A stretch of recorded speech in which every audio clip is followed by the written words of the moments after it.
Oh, there we go. This is something I wanted to talk about. I have this article here from Android Authority, and it's talking about how Huawei thinks the all screen fingerprint unlock is the future. I don't know if it's the future, but it's something that would be greatly appreciated, especially today in times of like me wearing a mask anytime I walk outside, especially being back in the city. And, I don't have a car. I just walk or ride my bike, or, well, I don't even take the bus or the train right now because I just would rather not do that. And plus, it's summer. So I'll take advantage of the nice weather and exercise. But it's hard carrying around my iPhone 11 Pro because of the because of Face ID. Actually, Brian, who I know is working right now, so he's probably not in here, but Brian sent me an article about how people in New York, right? MTA is New York, right? The L is here in Chicago, but people in New York who have iPhones, I think there was an article he sent me where people were pulling their face mask down because they're too lazy to put their PIN in. And they would rather pull their face mask down in the train to unlock their phone than put their PIN in. And in a way I can understand, but at the same time, I'm like, what are you doing? Don't do that. Just put your PIN. This is where a fingerprint reader would completely solve that issue. This is why I sorely miss the fingerprint reader on my Pixel 4.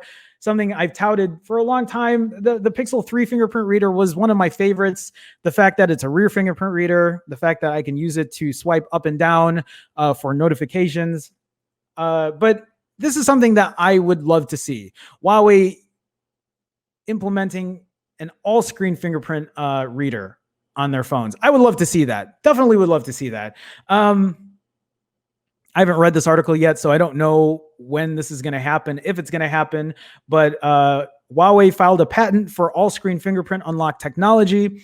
The firm also outlined how it would work and possible use cases. Vivo previously demonstrated a concept phone with the tech last year, though. I didn't know that. I had no idea Vivo was working on this. So all-screen fingerprint unlock tech is perhaps the holy grail for biometric authentication right now, allowing you to tap anywhere on the display to unlock the phone. Now, Huawei has confirmed to Android Authority that it's filed a patent for the tech in 6 markets. Huawei also mentions the ability to quickly enter the SMS app to view and respond to texts without having to unlock the phone first. This could therefore make lock screen interactions far more streamlined, as merely tapping a lock screen widget or notification could theoretically unlock the device right away. That's actually really helpful. That would be better than, that would be obviously more efficient than Face Unlock or Face ID if there's a specific app that you're looking to open and you can just do that instead. I still just don't understand why we can't have a phone that has Face ID, Face Unlock, a fingerprint reader. What they should do, they need to have a phone that has Face Unlock,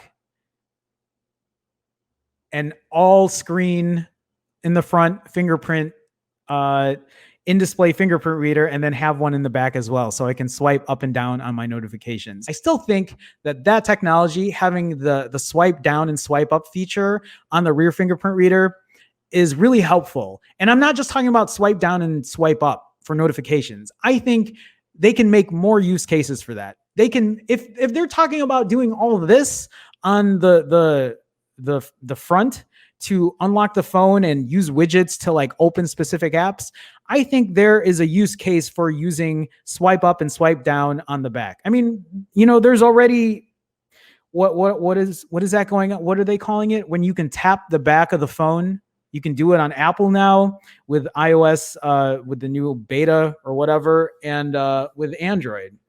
I don't know if that's something they're going to end up using or implementing, but there's a lot of things you can do, and why not? Why can't we do it? Money. That's why. That's what it is. It's money. They're not doing it because they can't afford to put all that in there. I guess the more you put in there, the more stuff that can break as well. But I'm an optimist. We should have all these things, and they should never break, and they should cost decently, and a win for the consumer all day, every day. That's where I stand. The manufacturer adds that users will have the freedom to activate sensors in a chosen area on the screen while deactivating the rest on the screen space in order to reduce power consumption. This sounds like you might be able to disable the sensors in the top third of the screen if you only tend to use the bottom third and middle for authentication, for instance. Well, okay, I see where this is going. I didn't realize it sucked up battery if you just allowed it to have sensors all over the screen. Biometrics firm Synaptics reckoned back in 2018 that we'd eventually see all screen fingerprint unlock enable a state of continuous authentication. That is, the phone is constantly checking to make sure it's your fingerprint as you use it. There's no word if this is the route Huawei plans to take too, but it would be a great boost for security if it worked well. We've asked Huawei about commercial availability, costs associated with all-screen fingerprint unlock, and who it's working with. We'll update the article if or when they get back to us. This wouldn't be the first time we see this tech touted by a brand, though, as the Vivo Apex 2019 concept phone had all-screen fingerprint unlock too. So you have to think that any patent filing for the tech by Huawei would face some resistance. Nevertheless, it certainly seems like this is the way forward for biometric authentication. And why not? It should be. Unless battery life is the real issue. If battery life is the real issue, then yeah, then maybe we have more to talk about, but I still want to see the tech. Why not?